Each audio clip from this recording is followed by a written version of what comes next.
હું નાની ઉંમરે જ વિધવા થઈ ગઈ હતી. મારું દિલ દુઃખથી ભરાઈ ગયું હતું. આથી મારી મમ્મીએ મને થોડા દિવસો માટે મારા મામાના ઘરે મોકલી દીધી. મામાનો એક દીકરો હતો, સમીર, જે મારાથી લગભગ 2 વર્ષ મોટો હતો. જ્યારે હું ત્યાં ગઈ ત્યારે મારી અને સમીરની સારી ઓળખાણ થઈ ગઈ. એક દિવસ મામા અને મામી બજારમાં ગયા હતા. તે સમયે ઘરમાં ફક્ત હું અને સમીર જ હતા. અમે બંને ટીવી જોતા હતા. ત્યારે સમીરે મારો હાથ પોતાના હાથમાં લીધો અને પછી જે થયું. મિત્રો, મારું નામ અનન્યા છે અને હું 29 વર્ષની છું. મારા લગ્નને માત્ર 3 વર્ષ થયા હતા અને અચાનક મારા પતિના અવસાને મારું આખું જીવન બદલી નાખ્યું. એવું લાગ્યું જાણે મારો સંસાર શરૂ થાય તે પહેલાં જ થંભી ગયો. અમારી વચ્ચે હજુ કોઈ સંતાન પણ નહોતું અને હું એક પવમાં એકદમ એકલી પડી ગઈ. હું મારા માયકે આવી, પણ મારા મનનો ખાલીપો કોઈ ભરી શકતું નહોતું. મારા પતિને ગુજરી ગયે લગભગ 8-9 મહિના થઈ ગયા હતા, છતાં મારું દુઃખ ઓછું થતું નહોતું. મેં ખાવા પીવાનું ઓછું કરી દીધું. મારા શરીર અને સ્વાસ્થ્ય પર ધ્યાન આપવાનું બંધ કરી દીધું. મારા મમ્મી પપ્પાને મારી આ હાલત જોઈ શકાતી નહોતી. તેણે હંમેશા મારી ચિંતા રહેતી. આથી તેણે વિચાર્યું કે જો મારું વાતાવરણ બદલાય તો કદાચ હું થોડી સંભોવી જાઉં. બસ તેમણે મને મારા મામાના ગામડે મોકલી દીધી, એ આશા સાથે કે ત્યાંના વાતાવરણમાં મને થોડી શાંતિ મળશે. જ્યારે હું મામાના ઘરે પહોંચી તો મામા અને મામી મારું સ્વાગત કરવા ઊભા હતા. ઘરમાં એક અલગ જ ગરમાહટ હતી, પણ મારા મનનું ખાલીપણ તેમનું તેમ હતું. મામાનો દીકરો સમીર, જે લગભગ 31-32 વર્ષનો હતો, એક કંપનીમાં નોકરી કરતો હતો અને રોજ શહેરમાં આવજા કરતો. મારા લગ્ન બાદ હું તેને 3 વર્ષ જોઈ રહી હતી. પહેલે જ દિવસે સાંજે લગભગ 6 વાગ્યે ઘરની બહાર એક 2 વ્હીલર આવીને ઊભું રહ્યું. દરવાજો ખુલ્યો અને સમીર અંદર આવ્યો. તે પહેલા કરતાં વધુ આકર્ષક અને આત્મવિશ્વાસથી ભરેલો લાગતો હતો. ચહેરા પર એક અલગ જ ચમક હતી. મને જોતા જ તે થોડીક વાર થંભી ગયો, હસ્યો અને બોલ્યો, ક્યારે આવી? કેટલી દુબળી થઈ ગઈ છે? પોતાની સંભાળ નથી રાખતી કે શું? તેના ચિંતાભર્યા અવાજે મારી આંખોમાં અજાણતા આંસુ લાવી દીધા. ત્યાં જ મામીએ મને અવાજ દીધો અને સમીર માટે પાણી લાવવાનું કહ્યું. હું પાણીનો લોટો લઈને આવી અને તેની સામે મૂકી દીધો. પાણી લેતી વખતે અમારી નજરો પહેલી વાર મોવી. તે પળે મને એવું લાગ્યું જાણે મારા એકલતાના અંધારામાં કોઈએ એક દીવો પ્રગટાવ્યો હોય. પછી ઘરમાં ચા તૈયાર થઈ અને મામીએ મને ફરી સમીર માટે ચા આપવાનું કહ્યું. મેં તેની સામે ચાનો કપ મૂક્યો તો તે બોલ્યો, તું પણ અહીંયા બેસ, તારા માટે ચા નથી લાવી? પછી તેણે જોરથી કહ્યું, મમ્મી, અનન્યા માટે પણ ચા લાવો. તેની આ નાની ચિંતાએ મારા દિલને ઊંડે સ્પર્શી દીધું. અમે બંને હોલમાં બેઠા હતા. સમીર મને સમજાવતા કહ્યું, અનન્યા, તું કેટલી બદલાઈ ગઈ છે. શરીરની સંભાળ નથી રાખતી. જે થઈ ગયું તેને ભૂલી જા. જે વસ્તુઓ આપણા હાથમાં નથી તે પાછી નથી આવતી. જીવન થમતું નથી, તેને નવેસરથી શરૂ કરવું પડે છે. કોઈ કામ ધંધો કર કે પછી ઈચ્છે તો બીજા લગ્ન કર. તારું જીવન હજુ ઘણું આગળ છે. તેના શબ્દોમાં ઈમાનદારી હતી, પણ આ સાંભળીને મારી આંખોમાં અજાણતા આંસુ આવી ગયા. મેં તેને જવાબ આપ્યો, હું સંભળવાની કોશિશ કરું છું, પણ થઈ શકતું નથી. મારા પતિ મને ખૂબ પ્રેમ કરતા હતા. મને શું જોઈએ શું નહીં તે તેઓ પહેલેથી જ સમજી જતા. તેમણે મને ક્યારેય કામ કરવા દીધું નહોતું, કારણ કે તેઓ મારી ખૂબ કાળજી રાખતા. તેમનો અપનાપો એટલો બધો હતો કે હું બોલતા બોલતા ચૂપ થઈ ગઈ અને સમીર શાંતિથી મારી વાત સાંભળતો રહ્યો. થોડી વાર બાદ મામીએ અવાજ દીધો અને અમે બંને રસોડામાં ગયા. મામી અને હું મળીને સાંજનું જમવાનું બનાવવા લાગ્યા. સાંજ ધીમે ધીમે ઢળી ગઈ અને પછી અમે બધા, મામા, મામી, સમીર અને હું, ભારતીય પરંપરા મુજબ જમીન પર બેસીને જમવાનું ખાવા લાગ્યા. ખાતી વખતે બધાની ગપગો ચાલતી હતી. ઘરમાં એક અલગ જ આનંદનું વાતાવરણ હતું. પણ મારા મનમાં એક અલગ હલચલ થઈ રહી હતી.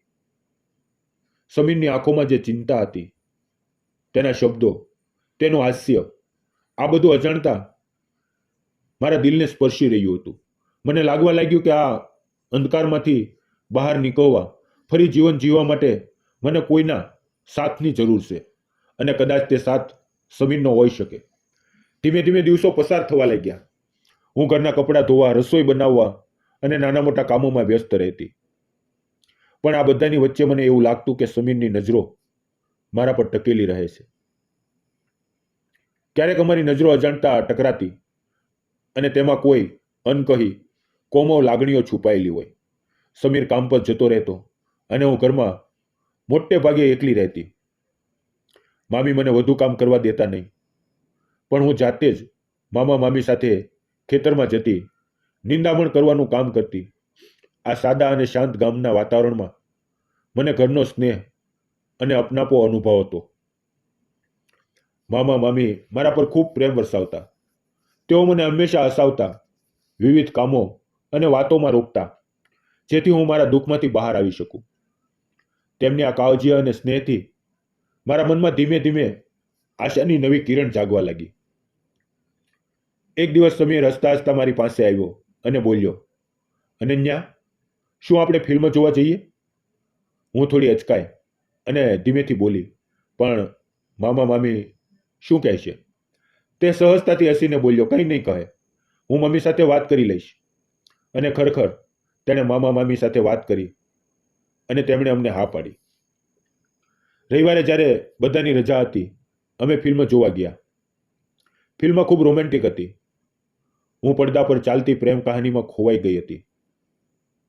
પણ બાજુમાં બેઠેલો સમીર મારી તરફ એક ટક જોતો હતો.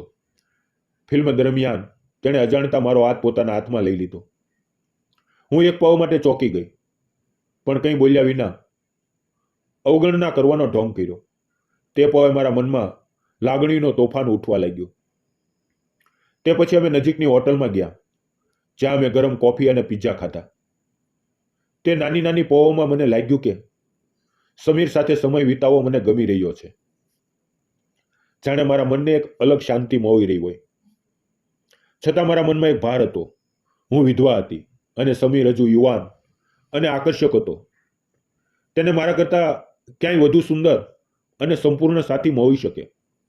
તો પછી તેનો સંબંધ મારી સાથે કેમ બંધાઈ રહ્યો છે? આવું હું વારંવાર વિચારતી. આ બધાની વચ્ચે સમય આગળ વધતો રહ્યો. સમીર સાથે વિતાવેલો સમય મને ગમવા લાગ્યો અને ઘરમાં ઘણા સમય બાદ એક નવો આનંદમય માહોલ બનવા લાગ્યો. હું મામા મામીના નાના મોટા કામ મદદ કરવા લાગી. આથી મામા મામી મારાથી ખુશ રહેતા અને આ બધું જોઈને સમીરને પણ એક અલગ સંતોષ મળતો. તેને લાગતું કે મારી હાજરીથી તેના માતા પિતા સુખી છે. આથી તે મારી સાથે વધુ સ્નેહ અને કોમળતાથી વર્તવા લાગ્યા. એક દિવસ એવું થયું કે મામા મામી તાલુકામાં સાપ્તાહિક બજારમાં ગયા હતા. તે રવિવાર હતો. ઘરમાં ફક્ત હું અને સમીર હતા. હું ટીવી પર એક જૂની હિન્દી ફિલ્મ જોતી હતી. ત્યારે સમીર પણ મારી બાજુમાં આવીને બેસી ગયો. બપોરનો શાંત સમય હતો. ટીવી પર રોમેન્ટિક ફિલ્મ ચાલી રહી હતી અને તે જ પળે સમીર મારી તરફ ઊંડી નજરે જોવા લાગ્યો. હું થોડી અસમંજસમાં હતી, પણ કંઈ ન બોલી ને પડદા તરફ જોવા લાગી. અચાનક તેણે મારો હાથ પોતાના હાથમાં લઈ લીધો. મેં તેની તરફ જોયું તો તેની આંખોમાં સચ્ચાઈ અને લાગણીઓનો સમુદ્ર દેખાયો. તે ધીમે બોલ્યો, અનન્યા, મારે તને કંઈક કહેવું છે. ઘણા દિવસોથી મનની વાત દબાવી રાખી છે, પણ હવે નથી રહેવાતું. હું થોડી આશ્ચર્યથી બોલી, શું છે? શું છે સમીર? કહે ને. તે થોડા કંપતા અવાજે બોલ્યો, અનન્યા, મને તું ગમે છે. સાચું કહું તો હું ઘણા દિવસથી તને પ્રેમ કરું છું, તારા લગ્ન પહેલાથી જ. પણ મેં હિંમત ન કરી શક્યો, મનની વાત ન કહી શક્યો. જ્યારે તું બાળપણમાં અમારા ગામડે આવતી, આપણે આંબાના ઝાડ નીચે રમતા, કાચી કેરી તોડતા, એ દિવસો આજે પણ મને યાદ છે. એ યાદોથી આજે પણ મારું મન ભરાઈ આવે છે. તે પળે મારા અંદરનો આખો ભૂતકાળ, મારા દુઃખની પડછાઈઓ અને સમીરની આંખોમાં ઝળકતો સાચો પ્રેમ, બધું એક સાથે મારા દિલમાં ઉતરી ગયું. મારું દિલ જોરથી ધડકવા લાગ્યું અને મને લાગ્યું કે મારું જીવન એક નવા વળાંક પર આવી રહ્યું છે. સમીરના ઓઠ પરથી નીકળેલા શબ્દો મારા મનની તારોને સ્પર્શી ગયા. તે બોલ્યો, અનન્યા, હું તારી સાથે ખુશી શોધવા માંગુ છું. ફરી એકવાર આંબાના ઝાડ નીચે જવા માંગુ છું. તને ઝાડ પર ચડીને કાચી કેરી તોડીને આપવા માંગુ છું. મારા હાથે તને ખવડાવવા માંગુ છું. જામફળ તોડી લાવવા માંગુ છું અને તારી જીભને જામફળના રંગથી રંગાયેલી જોવા માંગુ છું. તેની આ માસૂમ પણ દિલને સ્પર્શી જતી વાતોથી મારી આંખો ભરાઈ આવી. મને સમજાતું નહોતું કે હું શું કહું. મેં ક્યારેય કલ્પના પણ નહોતી કરી કે મારા જીવનની આટલી ગાઢ દુઃખની પડછાઈઓ વચ્ચે કોઈ એવું હશે જે મારી સાથે આટલો સાચો અને ગહન પ્રેમ કરતું હશે. મને અહેસાસ થયો કે સમીરને મારી સાથે ઘણા સમયથી પ્રેમ હતો, પણ તેણે તે પ્રેમને પોતાના દિલમાં જ દબાવી રાખ્યો હતો. મારા લગ્ન થઈ ગયા હતા.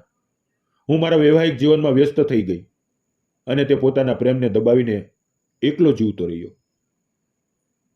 જ્યારે મેં તેના દર્દ અને તડપની કલ્પના કરી તો મારા દિલને ખૂબ દુઃખ થયું. તે પળે મેં તેનો હાથ પોતાના હાથમાં લીધો અને તેને સુસ્ત રીતે ભેટી લીધો. પછી તે થોડા કંપતા અવાજે બોલ્યો, અનન્યા, હું તારી સાથે લગ્ન કરવા માંગુ છું. હું ચોંકી ગઈ. મેં શાંત અવાજે કહ્યું, સમીર, આ કેવી રીતે શક્ય છે?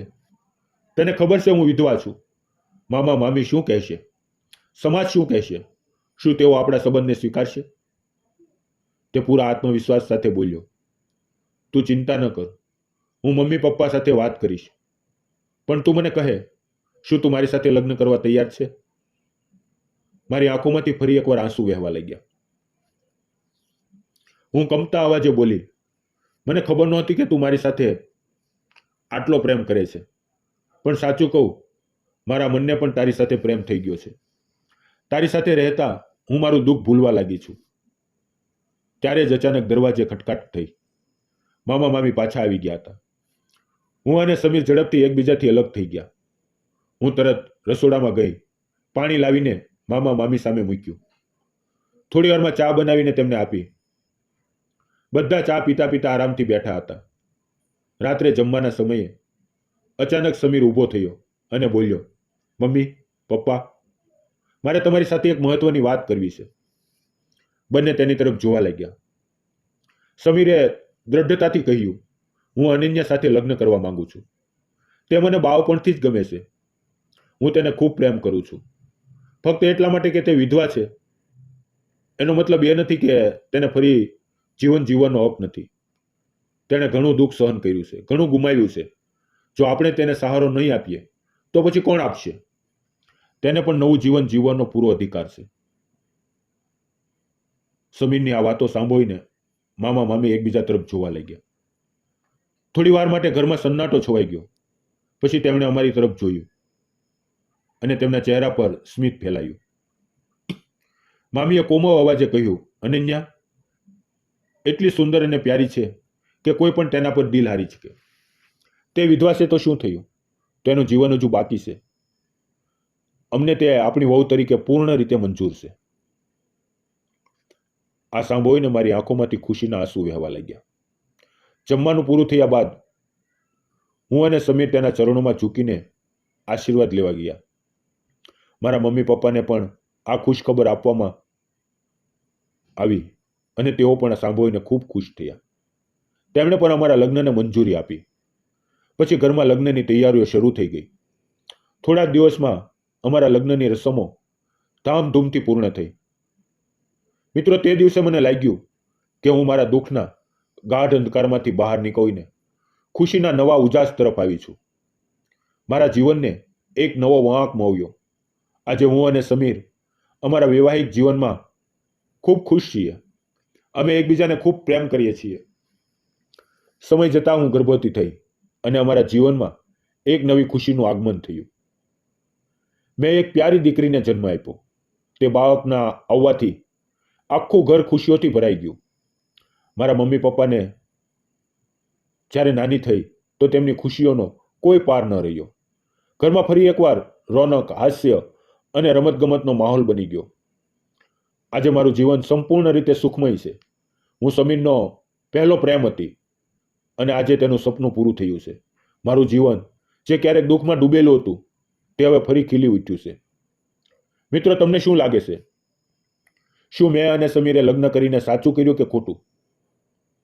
મને તો લાગે છે કે અમારું મળવું જ અમારું સાચું ભાગ્ય હતું. તમારો વિચાર જરૂર કમેન્ટમાં લખજો.